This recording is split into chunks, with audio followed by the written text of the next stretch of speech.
Hey guys, welcome back to more Malicious Compliance Reddit stories. In this Ripestories video, my smug toxic boss fired me because I was dating his beautiful assistant. So then I sued the company and completely destroyed his career. Let's dive right into the video. And the first one is titled, Big Boss does not want me to go out with his assistant and fires me. So my first job after college many years ago was working for an office supply company. It started as a summer job and then got extended. This was the kind of company that when a big firm moves into a new building, they would roll in with interior architects, designers, electrical workers, IT, gardeners, and everything needed to make it ready for business. My job was to coordinate the IT part for the bigger clients. If clients needed special solutions, they billed my time at $600 per hour, and I was astonished by this rate, but on a multi-million-dollar bill, this would be just a small part. The top boss had a really beautiful assistant and he clearly liked her a lot, and I started to hang out with her. Top boss typically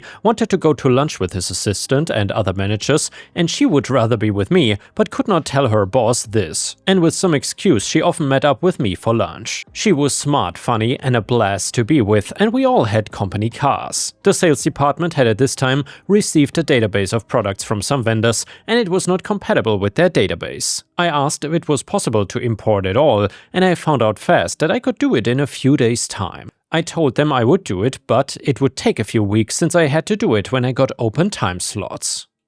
One weekend, some friends of the beautiful assistant invited her to a party in a city 10 hours away. She invited me to come with her, and we both asked for Monday and Tuesday off since festivities was planned until Sunday evening. She got an okay, and I was told no. There was really no reason for denying me this, so I suspected unfair play, but the girl was more important to me than the job, so I decided to go anyway.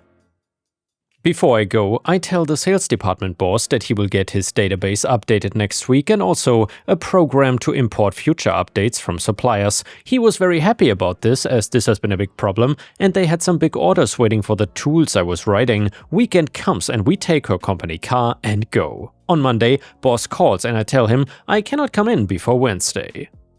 He tells me he had okayed the days off, but the big boss overrode his decision and then denied it, and now big boss is pushing on him to fire me unless I come in immediately. Well, obviously I cannot because I'm not anywhere near. Wednesday morning I show up to work and my desk gets cleaned out and I'm told I had been fired. My boss tells me he's very sorry, but it was demanded by the big boss and most of my colleagues know what's going on and is pretty much on my side. Now load up my stuff and I drive my company car to an attorney. He tells me that number one, until I have a written termination notice, I am still employed and being paid, and also that two, the way I'd been fired had broken a bunch of laws, and he writes a letter to the company that he plans to take them to court. Turns out the company's in the middle of being bought out and that they really didn't want a lawsuit while going during this process, so a top manager with a company attorney from a headquarters flies out to resolve this. They are really pissed off at local big boss for breaking laws when firing me. I think he was mostly pissed off at me for taking his precious assistant away for the weekend and acted irrational, and I agreed to settle for $50,000. After the agreement is signed, the local big boss tells me he never wants to see me or have me do any work for him, and this is where the malicious compliance really comes in. When the sales department manager finds out I was fired, he is quite upset. He calls me and tells me how sorry he is and asks if I can finish the work for him. And yeah guys, if you can guess what comes next, please let me know in the comments. And by the way, don't forget to like the video if you enjoy r/malicious-compliance. Your support is very much appreciated. So yeah, it was not much to do and I would have finished it for free, but I tell him that I very much would like to, but the big boss had specifically told me I could not do any work for them, so I could not unless I got it in writing from big boss that he retracted what he said and that he would allow me to be paid as a consultant. He tells me he would talk to big boss and get back to me. It takes a long time, but after 2 days I get the email. I heard there had been some serious yelling at a meeting between sales department manager and big boss. Anyway, they agreed and I billed them 40 hours to finish the tools and set it all up, and then 40 hours for the conversion, all at the usual rate of $600 per hour. And by the way guys, if you do some quick math, that averages to about $98,000 for all the work OP has done. After the merger went through, they restructured and the big boss was laid off. And yeah guys, that's definitely a textbook example of r/malicious compliance. Never Never kick out your most valuable employee because it might just cost you almost $100,000 to get him back. Either way, the next one is titled How I Got My Old Boss Fired After He Fired Me. Posted on r/pettyrevenge. So for some context, I got hired as a veterinary assistant at an animal shelter, which was a huge accomplishment for me because I spent many years interning for free at an exotic animal rehab center and working $10 per hour at a sanctuary that had a lot of animals who needed daily medical care to eventually get a decent paying job in animal welfare. I used to volunteer for this shelter too, so I really thought I hit the jackpot with this job. Week number 1 was fantastic. My manager, we will call her A-hole, was training me, and she frequently told me how impressed she was at my ability to handle animals with ease. And even a few staff members told me that I haven't seen someone so new be able to keep up at their high pace. The only red flag was seeing a staff picture with a bunch of X's over a lot of their faces, but I was just so happy and proud to be working there that this did not even register as a red flag until I got fired. In week number 2, A-hole passed my training to the 2 licensed vet techs to take turns training me. We will call one BITCH and the other one Idiot. BITCH immediately radiated mean girl energy with her superiority complex, but I played ball since I was already used to it. The 2 other places I worked at before were super unprofessional and cliquey, gossiping a lot, especially in my internship. It was still weird though, considering the 2 other places were mostly people my age, aka early/mid-20s, yet BITCH and Idiot were well into their 40s and still acting this way. When BITCH was training, she hardly even trained at all, and she would ignore me while doing computer stuff and left me to do everything else. Which was fine because I wanted to be doing this stuff with the animals, but anytime I would ask a question, she would roll her eyes and say, "You should ask the veterinarian," and just made you feel bad about yourself for trying to get involved. When Idiot was training me, it was just some next level micromanaging BS. I'm talking about literally hovering over my shoulder as I'm drawing out vaccines and doing blood tests. It was quite distracting, and Idiot often got frustrated with me. Probably because she had nothing to correct me on. I tried to be nice and make small talk with her, but she didn't acknowledge anything I said, so I eventually gave up and stopped talking altogether. Week number 3, the staff's attitude towards me took a complete 180. Everyone would go silent and stare as I walked past. It was super bizarre. I would go and try to do my responsibilities, but BITCH would stop me and have me do something else, like fold towels or mop another room. I didn't see an issue with it until by the end of my shift I realized all I had done was grunt work. Maybe it was an off day, but this happened for the next 3 days. Along with straight up bullying, I remember BITCH whispering to 2 other assistants just loud enough for me to hear, look at her nails and she doesn't even have a band-aid, that's hygienic," followed by laughter. I have anxiety and pick at my nails, sometimes until they bleed a little bit. So I immediately started wearing band-aids that often needed to be replaced since I was doing the dishes, wiping off tables and so on. They mocked my toe walking, I'm autistic, and talked about how weird my feet were, made fun of me for drinking an oil pop because, "Does she really need digestive support too? Gross." I just like the root beer flavor, frequently called me annoying, and just a ton of Regina George crap like that.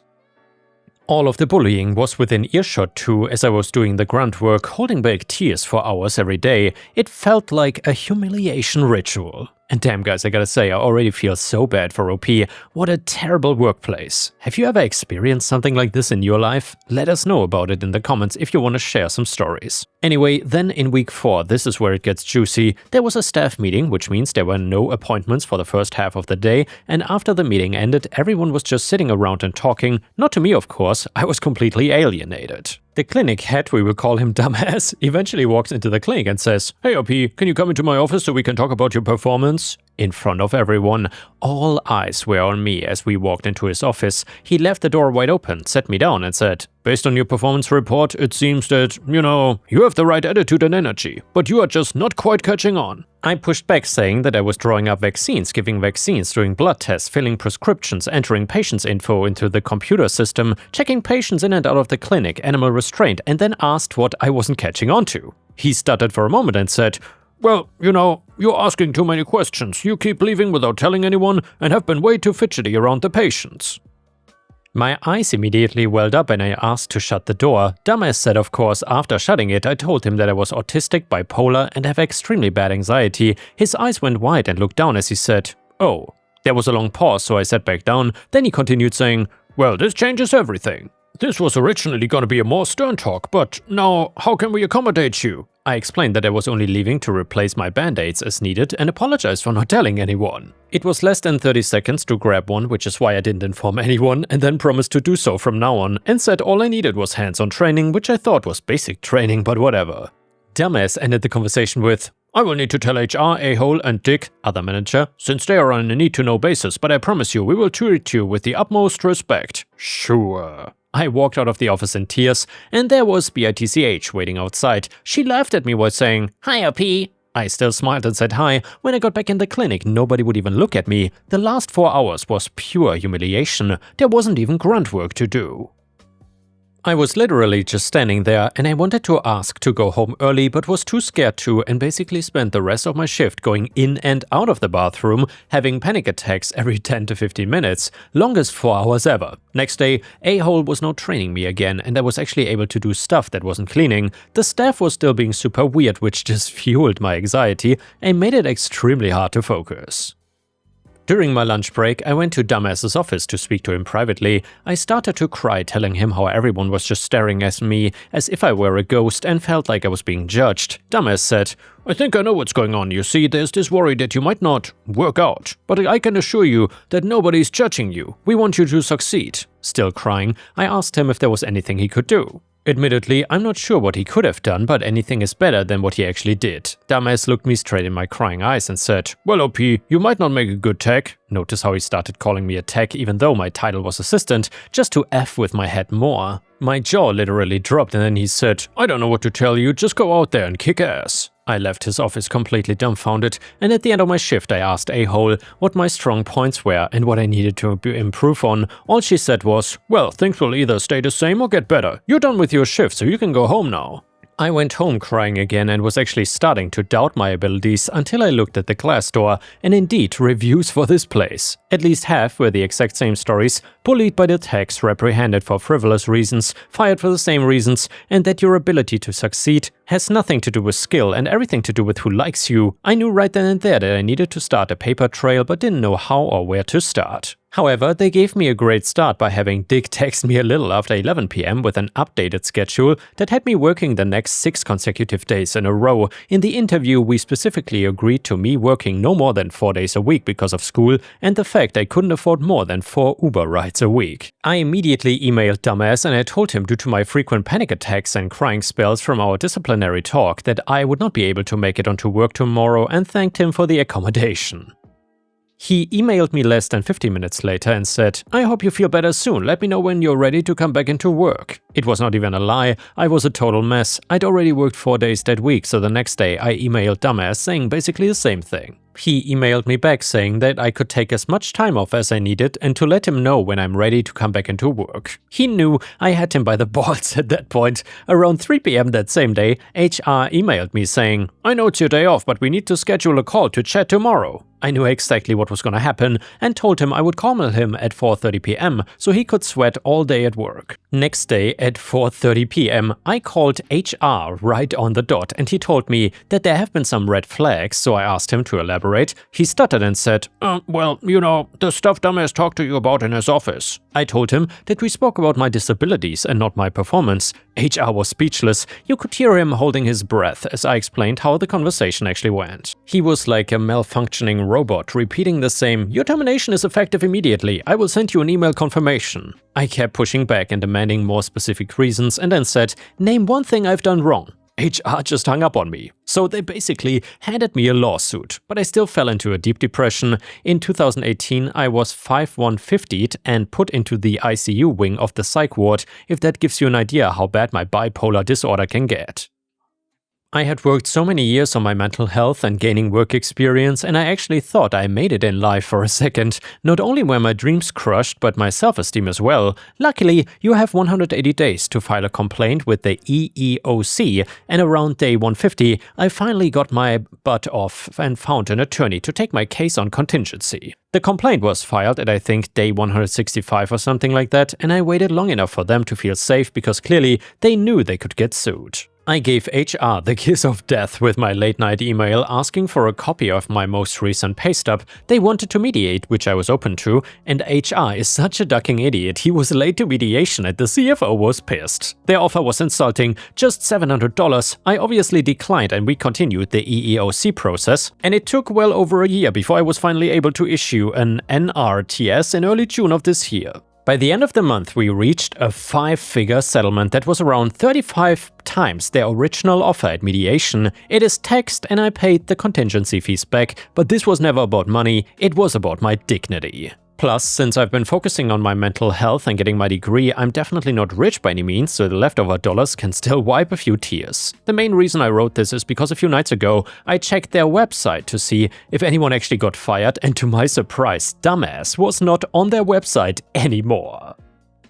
Just to confirm, I looked at his LinkedIn and his employment there ended in June 2023, the month I issued the NRTS. Now it says he's currently a self-employed instructor at a consulting firm business, whatever that is, LMFAO. Pretty sure when people leave a job, they make a post on their LinkedIn about how they are leaving on good terms. Dumbass hasn't posted anything in over a month, which tells me they didn't leave on good terms. I was so pumped, man. This was way more validating than the settlement check. HR was guilty AF too, but Dumbass was the one who watched and enabled the bullying, looked me straight in my crying eyes saying, "Well, OP, you might not make a good tech. Well, dumbass, you might not make a good clinic head." And yeah guys, I'm so happy that OP got out of this with a nice settlement check, and I only wish OP the best for the future. And now let's move on to the next story. It starts like this. I lived in New York for my first 24 years, and to put it simply, it was not for me. It was always loud, work felt overly repetitive and too public, and I had just kind of lost myself in the crowd. It was not that I was not successful, I had accumulated a good salary for the last 5 years of working there.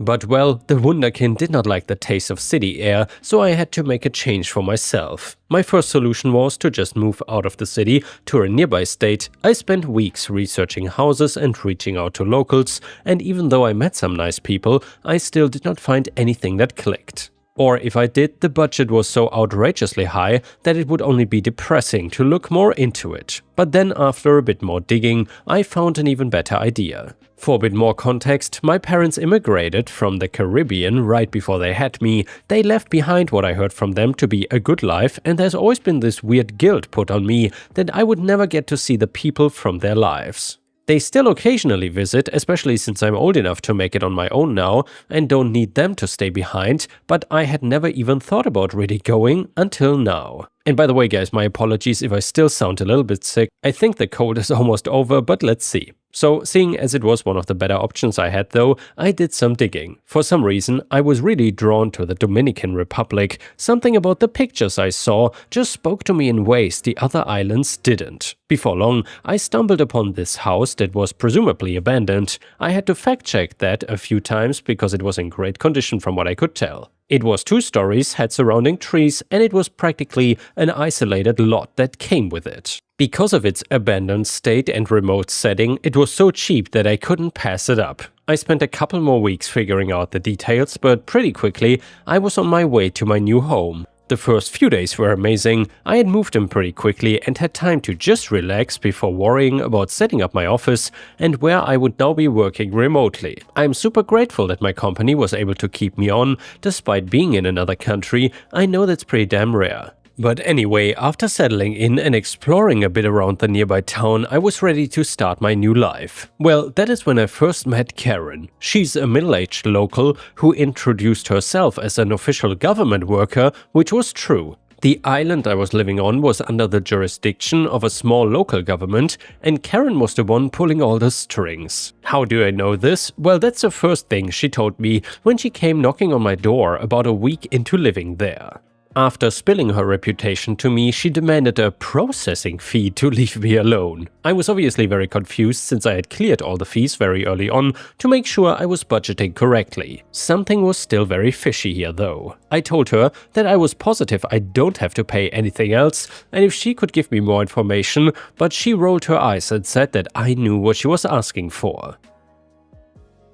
After trying to make sense of what she was asking and making sure she wasn't just some random lady, I finally realized that she was asking for a bribe. I didn't tell her that I figured that out, but I told her that the house was paid in full and that she had no right to demand more money from me, government worker or not. If she wanted, I told her I could send her all the necessary paperwork to prove it, and no matter what, this was my house. She did not say another word, but her eyes pierced right through my soul. She gave me her card with her name and number on it and turned around and left. Now, I was fine with being alone, but she was really creepy and I felt a bit weird staying in the house for the rest of the day. I obviously did the research to see if she was telling the truth and, well, she was partially. I was right about her lying about the processing fee, but she was not lying about the power she had over the island. From what some of the other people were saying online, she was known for not giving people chances and trying to squeeze every penny so they would be left alone, as she was not against going to court. And by the way, Ripestories, one thing I forgot to mention, in the beginning I had to censor some information because OP was kind of doxing himself and I don't really want to reveal too much personal information of people on here. However, he was saying that he did not stay in the Dominican Republic mainland island, so to say, but he was staying on one of the smaller islands that surround the Dominican Republic. So yeah, she was obviously corrupt and used to getting her way, so I was a curveball for her. Knowing her nature now though, I knew this would not be the end. I figured out the next morning when my shower did not have any water. In fact, none of my water was on. I tried seeing if there was a leak somewhere or if there was something serious happening on the news, but I couldn't find anything. Suspecting that Karen had something to do with it, I called her up and asked what was going on. She told me straight away that I forgot to pay some kind of water fee, and so she had cut me off from the island's communal water supply. Every word was dripping with taunting energy, and she said that all I had to do was pay my fees and I would be fine. I was obviously very pissed and I knew that I had to do something about it. I stayed on the phone and talked to her about how what she was doing was highly illegal and that I knew what her game was. If she really wanted a bribe that badly, she should have tried it with someone else because I was not going to give it to her. Karen told me very bluntly that I obviously did not know how things worked in this country. She continued about how her service was very important to the community and she didn't think of me as a safe person anyway, since I was from the US, so she was going to make sure that she got what she wanted before I did. She then said she's ready to turn the water on when I am, and then hung up.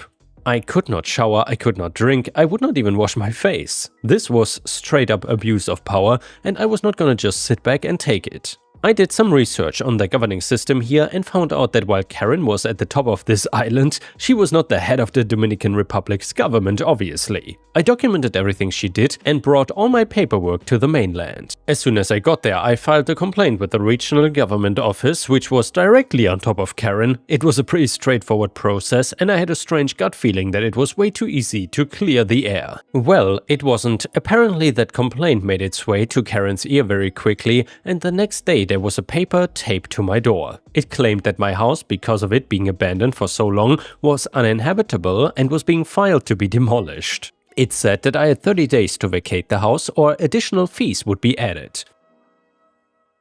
It was signed by Karen. I was utterly shocked. Not only was this basically a threat that she was going to destroy my house, but it was an attempt to get behind the back of the people she worked for to get me to shut up. Well, I would not be silenced though. I did not care how far this went. It was my house that I worked so hard to find and make my own, and almost immediately, some heartless person was trying to take it away from me. I went back to the mainland again, and this time, though I stayed, I got a hotel and finally got to clean myself up.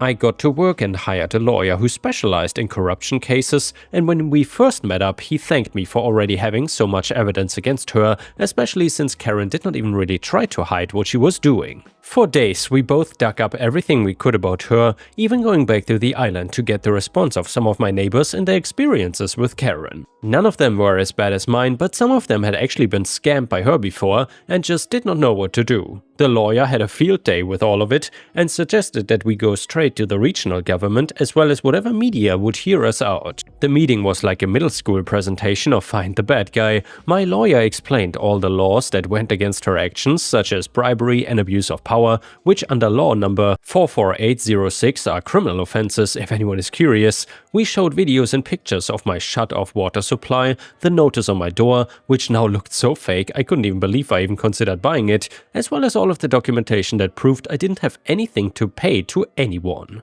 The whole time I was worried that Karen was going to burst in at any moment and start screaming at me, but luckily she was none the wiser. The meeting was soon concluded and we were thanked for bringing this all to light. They said that Karen would be suspended so she could be thoroughly investigated, and it was music to my ears. All of the government workers who listened looked so embarrassed to see someone who had just come to their country be treated this way. I did not want this to be my first impression, but when I told my lawyer that, he just laughed and said that everyone will be just happy that I did something about Karen. Sometime later, my water was back on. It was super refreshing to know that people worked fast here when there was a complaint. I got a few knocks on my door that day, but I didn't dare to open it. I had a good idea of who it was, and I wasn't stupid enough to try anything. Almost immediately, she was removed from her position. As I found out from a letter, it was also an apology from one of the officers that worked on my case, stating that I was still welcome in this country and that there would be no more incidents like this. Just to make it extra, they gave me all the codes and documentation of her abuse and what she was being found guilty of, which was corruption and abuse of her power. It was the good life after that. It's only been a few months since this happened, but it really feels like such a long time ago. I've made friends across the island and really don't have a negative view of this place at all anymore. It is my home and Karen cannot take that away. If she's ever really known what that feels like, I doubt anyone's wanted to have a home with her anyway. And the next one is a malicious compliance story, which is titled IT was not good enough. Okay, so way back when, I worked at a video store, think Blockbuster. Damn, are they still in business? Great job for a kid going through university. And I also worked at a local IT company doing business callouts and fix issues. We got some new owners at the video store, and eventually something went wrong with the cash drawer connection to the PC. I offered to look at it for normal video store pay rates, $15 or so per hour back then, and I was quickly told no, instead we will get a professional. That's what they said. Fine, no issue with that. By now, you know where this is going. They then call the local computer store. They say, sure, we will send our guy around straight away. The computer store calls me. I answer in front of the new owners and accept the work. I turn to them and say, sorry, now it is computer job rates, $70 an hour. Edit the fallout. They accepted the rate and I fixed the issues, and going forward we agreed to pay me directly at a higher rate, but not as much as they paid via the computer store. Edit number 2. A few questions are about the money. All numbers are in my local currency, Australian dollars, and the rates of $15 per hour 20 years ago is correct, and taking personal calls during slow periods were fine. Obviously I wouldn't normally in front of the owners, but I knew the caller was gonna be about the job they just called in. Hope that clears it up a bit. And yeah guys, that was absolutely brilliant. I hope you enjoyed the malicious compliance. I will see you again tomorrow.